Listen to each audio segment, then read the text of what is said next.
We're switching units now, and we're going to go into functions. Now, this lesson today might feel like a review of some things you learned in 8th grade, which will be awesome.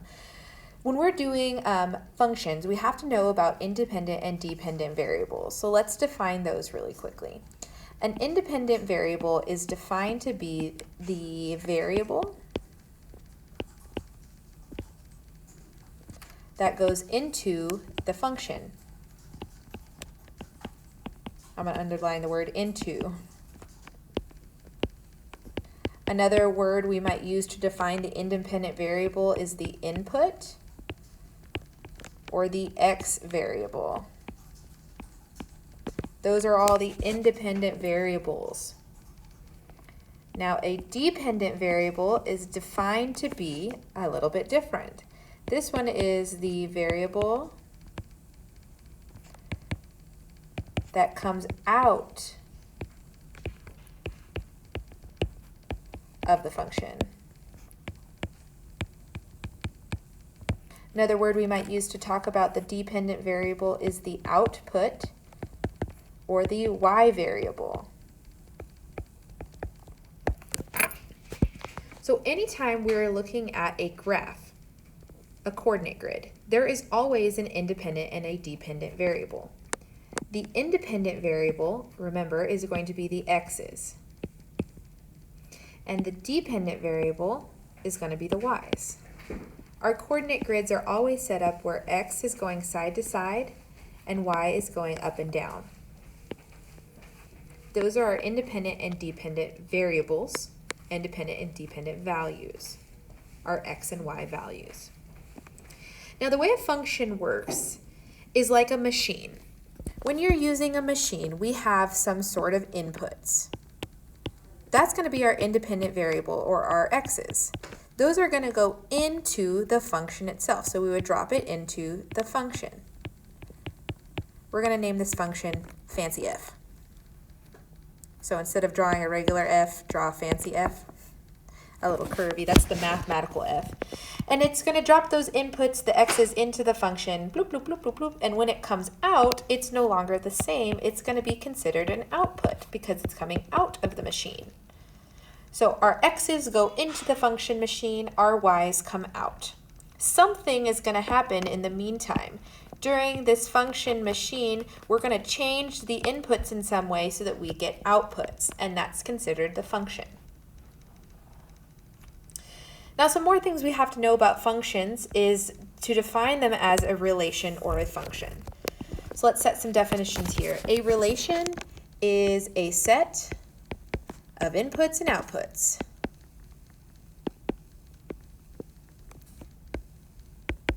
Very simple. If you have inputs and you have outputs that come out of a machine, you have a relation. Now, a function is a very specific type of relation, and it's the kinds of relations that we deal with the most. A function is called a one-to-one relation, which is just saying that every one x has another particular y. The easier way to think about this, however, is defined down here. A relation is a function if the x's do not repeat. That is super important. Remember, for a relation to be considered a function, the x's cannot repeat. Now, there are 1.5 million ways for us to represent functions and relations. We're going to go over 4 types of those representations just now. And all we're trying to do is determine if these representations of relations are functions. Okay? Y is a function of f when the x's do not repeat. So on the first one, we check out all of the x's. We've got -2, -1, 0, 1, and 2. Since none of those repeat, we would say that y is a function of x. Underline the word is. Y is a function of f. But if you look at the next example, the next set of coordinates, you have the x values of 4, 8, 4, and 5. And hopefully you're like, whoa, Miss Quigley, look, those 4's repeat. And since the 4's repeat, we would say y is not a function of x.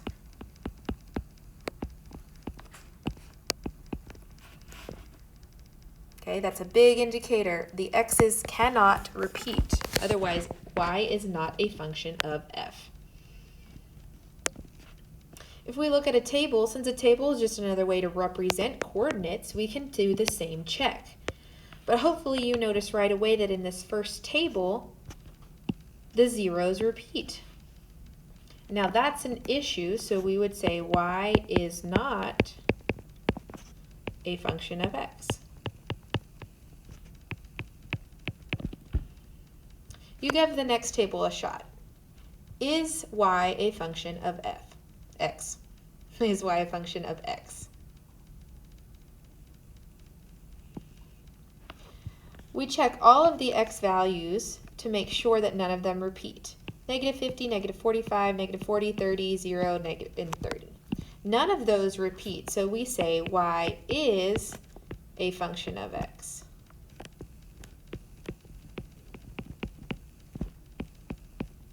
And we're happy. Now, one thing I want us to notice about this problem that's pretty important, do you see that a lot of the y's repeat? Do we care if the y's repeat? No, we don't care about the y's at all. If they repeat, that's fine.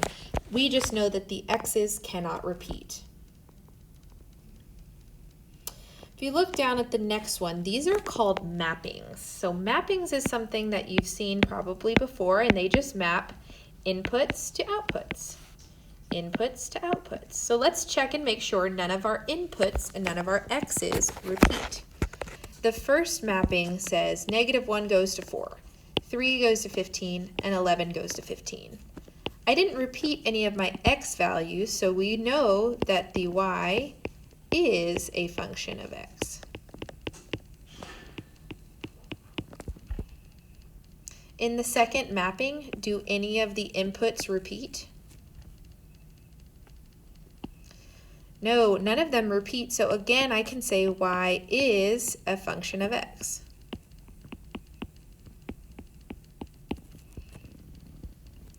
The last 3 examples here are all graphs. Now graphs have a little bit something extra that we can check to make sure that they are functions. It's a little something we call the vertical line test. You might hear me shorten this to VLT later on in this class, but the VLT basically allows us to draw a bunch of vertical lines on this graphs to make sure that none of them cross that vertical line at the same time. So on this first graph right here, if I draw a vertical line through the x value of 2, do you see that 2 of those coordinates are on that straight line? Yikes, that's a problem. Since this doesn't pass the vertical line test, we would say y is not a function of x.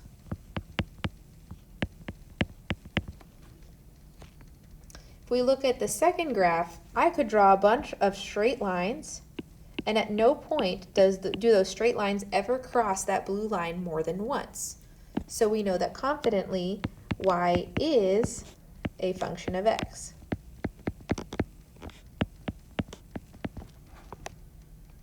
You guys try this last graph. Is y a function of x?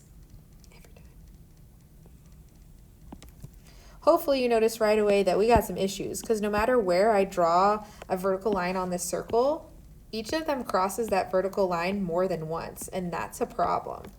So since we cannot say it passes the vertical line test, we say y is not a function of x.